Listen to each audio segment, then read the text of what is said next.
Hi everyone, this is Dr. Anamta Rizvi and today I will discuss a very important concept जो कि सारे UGC net student चाहे आप कोई सा भी सब्जेक्ट कर ले उनके लिए समझना बहुत इंपॉर्टेंट है कि प्लेजरिज्म क्या होता है।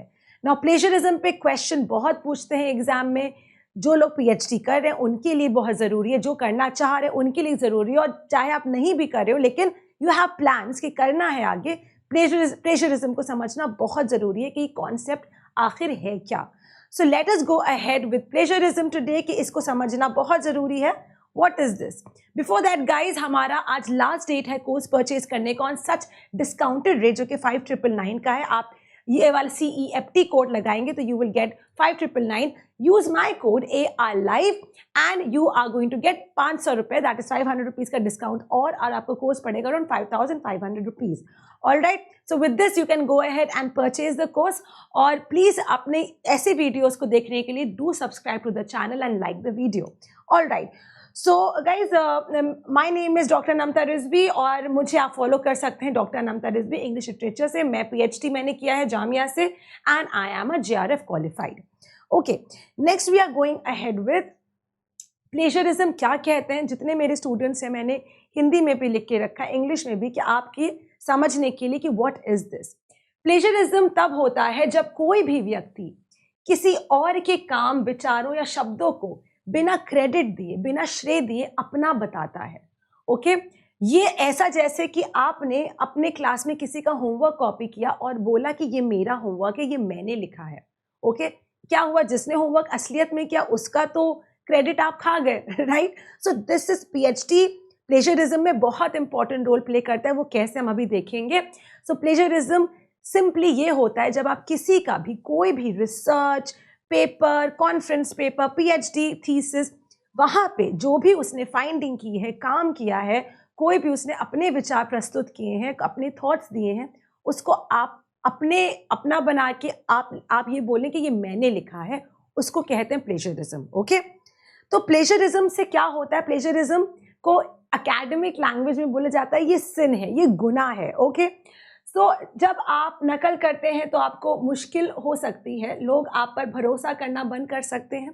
प्लेजरिज्म पे क्या होता है, अगर आप प्लेजरिज्म करते पकड़े गए तो आपकी as an assistant professor, as जो आप एकेडमिक फील्ड में जा रहे हैं, आपकी क्रेडिबिलिटी कम हो जाएगी, आप पे भरोसा लोग नहीं करेंगे, बहुत ही बेइज्जती होती है। You can say in that कि इसमें प्लेजरिज्म अगर कोई करता हुआ पकड़ लिया गया तो इससे बहुत ज़्यादा आपकी क्रेडिबिलिटी पर डाउट होता है, तो सज़ा मिल सकती है या आपकी छवि ख़राब हो सकती है।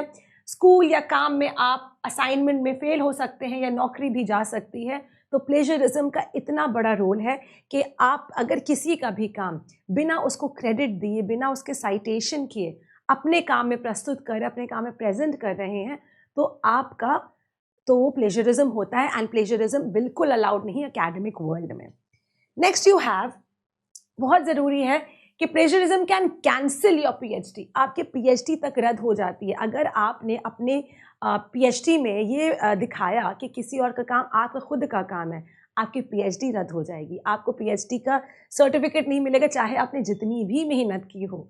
तो तो क्या होता है कि विश्वविद्यालय या शोध संस्थान में आपका काम अस्वीकार कर दिया जाता है, एक्सेप्ट नहीं करते हैं, आपकी डिग्री छीन जी सकती है, आपको आगे की पढ़ाई रोक दी जा सकती है। तो प्लेजरिज्म के काफ़ी सारे कॉन्स हैं, जहाँ काफ़ी सारी ऐसी चीज़ें जो आपको बहुत मुश्किल में पड़ सकता है। उसके सॉफ्टवेयर्स आते हैं गाइस, जैसे कि इसके अलग अलग तरीके के सॉफ्टवेयर्स होते हैं जहाँ से आपकी जब थीसिस अपलोड होती है तो पूरा का पूरा वो सॉफ्टवेयर एनालाइज कर लेता है कि आपने जिसका भी काम लिया है, साइटेशन क्या है।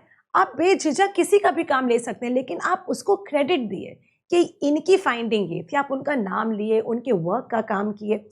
जितना रिसर्च में आप और लोगों के बारे में अपना अपना PhD टॉपिक को वैलिडेट करेंगे, स्ट्रॉन्ग बनाएंगे, उतना ही अच्छा होगा। तो लोगों को लोगों ने जो काम किया है उसका अगर आप साइटेशन करेंगे, क्रेडिट देंगे तो आपका वर्क और भी स्ट्रॉन्ग आएगा।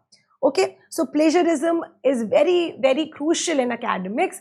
To avoid plagiarism always give credit. आप कैसे कर सकते हैं, आप कभी होता है कि मैम आप प्लेजरिज्म में हम कैसे बचें प्लेजरिज्म से, कोई भी काम कर रहे हो, कॉन्फ्रेंस पेपर कर रहे हैं, एकेडमिक पेपर पब्लिश करने जा रहे हैं किसी भी जर्नल में, आप पीएचडी कर रहे हैं, और ये एक और बात, ये सिर्फ पीएचडी के लिए वैलिड नहीं, एकेडमिक पेपर्स के लिए भी वैलिड है। जो आप स्कोपस इंडेक्स जर्नल में पब्लिश करेंगे, कोई से भी जर्नल में पब्लिश करेंगे, वो भी चेक करते हैं कि कहीं आपको प्लेजरिज्म तो नहीं है। प्लेजरिज्म होगा तो आपका पेपर चाहे जितना भी अच्छा हो एक्सेप्ट नहीं होगा, और हो सकता है वो जर्नल आपको बॉयकॉट करते, कहते कि अब आप नहीं आप छपा सकते हैं। इतने स्ट्रिक्ट रूल्स होते हैं प्लेजरिज्म के। So paraphrase carefully in your words, आप किसी और का काम अपने अल्फाजों में लिख सकते हैं, लेकिन आप उसको ज़रूर साइटेशन दें, क्रेडिट दें। इस तरह से you can avoid plagiarism. So plagiarism बहुत इंपॉर्टेंट है एकेडमिक वर्ल्ड में, और अगर इसको अवॉइड करना है तो साइटेशन दीजिए, क्रेडिट दीजिए।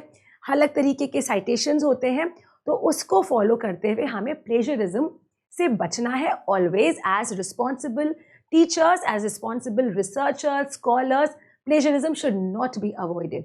और ये हर सब्जेक्ट पे लागू होता है, चाहे वो हिंदी साहित्य हो, इंग्लिश लिटरेचर हो, ज्योग्राफी हो, हिस्ट्री हो, social sciences, law, anything that you talk about, plagiarism is not allowed anywhere.